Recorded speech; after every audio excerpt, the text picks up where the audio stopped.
হুজুর জিহাদ মিহাদ কোথায় আছে দেখিনি কোনখানে, দরগা পীরের মাজার আমার অনেক বেশি টানে, সেথায় গেলে শর্টকাটে ভাই জান্নাত পাওয়া যায়, পরকালে তরাই নেবে চিন্তা তেমন নাই।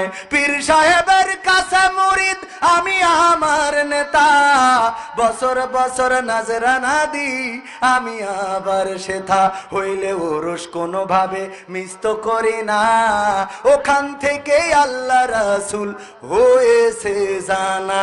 তাই রাজনীতি চলবে না ও হুজুর, রাজনীতি চলবে না, তাই রাজনীতি চলবে না ও ভাই, রাজনীতি চলবে। আমরাও বলি কোন রাজনীতি হবে না, কোরআনের মাহফিল কেন রাজনীতি করব, কেন রাজনীতির কথা বলবো গো? রাজনীতি তো তাদের দরকার যারা ট্রাক নিয়ে দৌড়দৌড়ি করে, যারা বাস নিয়ে দৌড়দৌড়ি করে, যারা ইগল নিয়ে দৌড়দৌড়ি করে, যারা কিস্তি নিয়ে দৌড়দৌড়ি করে, তারা রাজনীতি করো, কোনো আপত্তি নেই এই রে। আমরা কোরআনের নীতির কথা বলবো, তোমরা আমাদের কোনো ঝামেলা করবা না, ঠিক না বেঠে? কোরআনের নীতি করা যাবে তো? কোরআনের পক্ষে কথা বলবো, দল মত নির্বিশেষে কোরআন কায়েমের জন্য যদি ডাক আসে, আমি বলেছি ওগো তাওহীদি জনতা, কে আওয়ামী লীগ, কে বিএনপি, কে জামাত, কে জাসদ, কে বাসদ, কে হেফাজত, এটা বড় কথা নয়। আল্লাহর দিন আল্লাহর জমিনে কায়েম করতে হবে, যেইখানে আছো সেইখান থেকেই তোমাকে চেষ্টা করতে হবে। কোরআন কায়েমের জন্য যদি ডাক আসে, দিন কায়েমের জন্য যদি ডাক আসে, মুসলমান পরিচয়ে সব ভেদাভেদ ভুলে রাজপথে থেকে বুকের তাজা রক্ত যদি ঢেলে দিতে হয়, বুকের তাজা রক্ত ঢেলে দিয়ে সেই রক্তের সাগরে সাঁতার কেটে কেটে একটি রক্তাক্ত বিপ্লবী কালেমার পতাকা বাংলার জমিনে উড়ানোর জন্য প্রস্তুত কারা কারা দুটি হাত দেখতে চায়?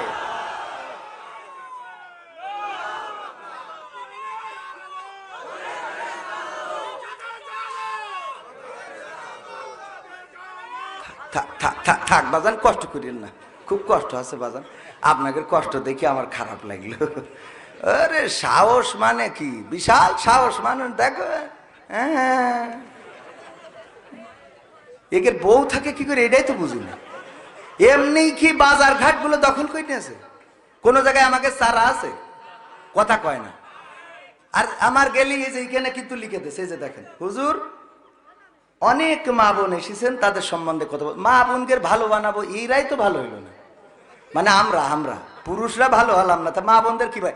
একজন শুনেছে যে হুজুর যদি স্বামী নামাজ না পড়ে, তাহলে স্ত্রী যদি নামাজ না পড়ে, তা স্বামী তার জন্য জাহান্নামে যাবে। ও আজ শুনে বাড়ি যাই বলছে এই ওঠ, তা বলছে কে? বলছে ওঠ নামাজ পড়তে হবে। কেন? বলছে যে কবির বিন সামাদ আইলো, বলিছে যে স্ত্রী নামাজ না পড়লে স্বামী জাহান্নামে যাবে। তা বলছে তাই কি? বলছে তুই নামাজ না পড়লে আমি জাহান্নামে যাবো, তাই কি মানে? তা বলছে তুমি তো নামাজ পড়ো না। বলছে আমার জন্য আমি জাহান্নামে যাবো, তোর জন্য যাবো কে? আমার জন্য আমি যাবো, অসুবিধে নেই, তোর জন্য যাবো, তুই কি মনে ভাবিছিস? ওঠ। বলছে শীতের রাতে ডিস্টার্ব করি না, কালকে পড়বান। বলছে কে কালকে? আজকে তোর এখনই নামাজ, কি এর কালকে? বলছে শীতই কোন পাগলের রস শুনিয়েছ কদিন?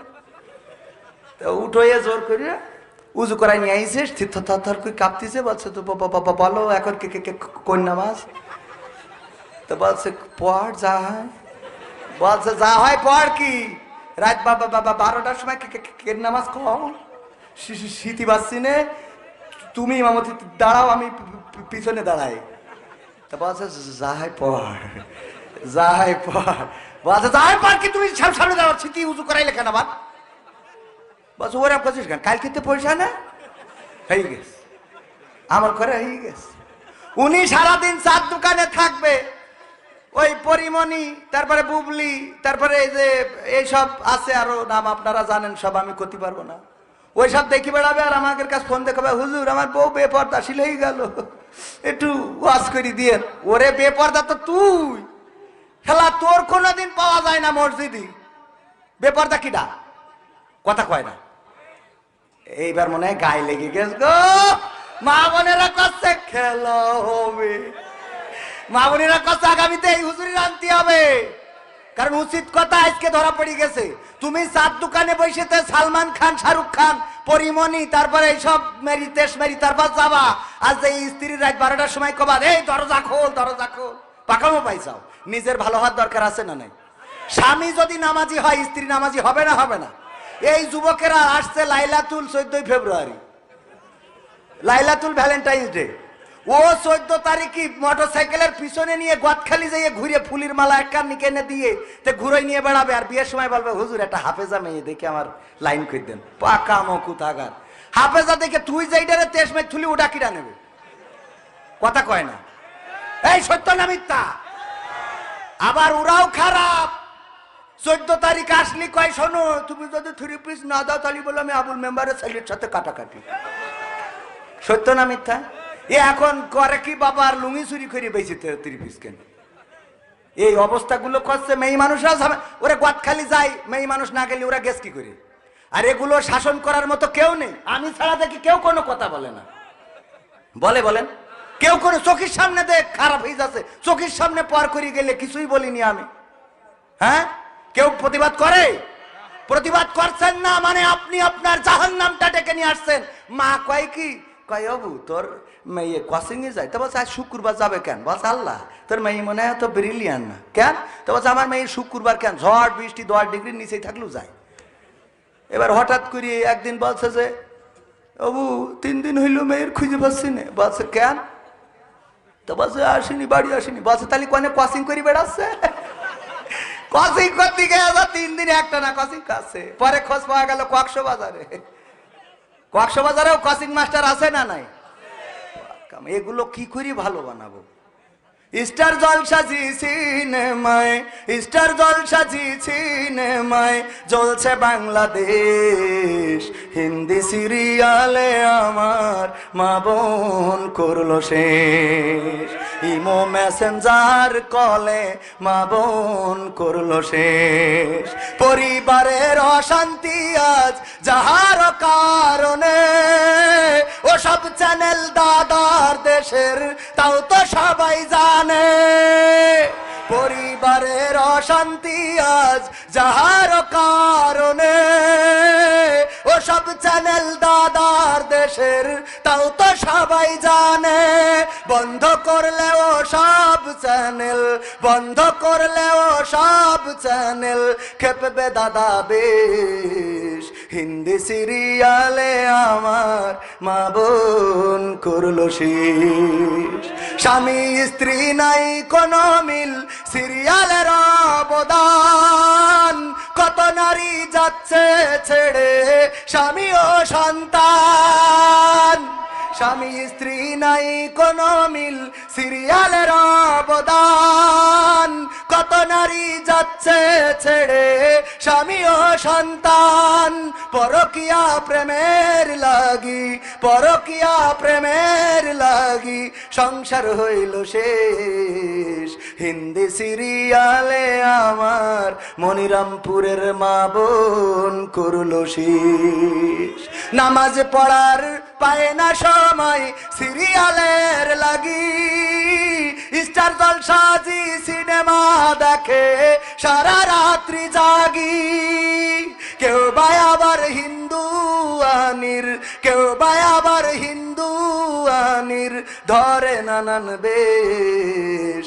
হিন্দি সিরিয়ালে আমার মা বোন করলো কি?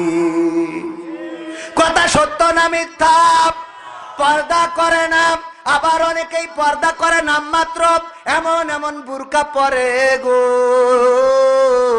ওই দেখে আবার ঝামেলা আছে না নাই?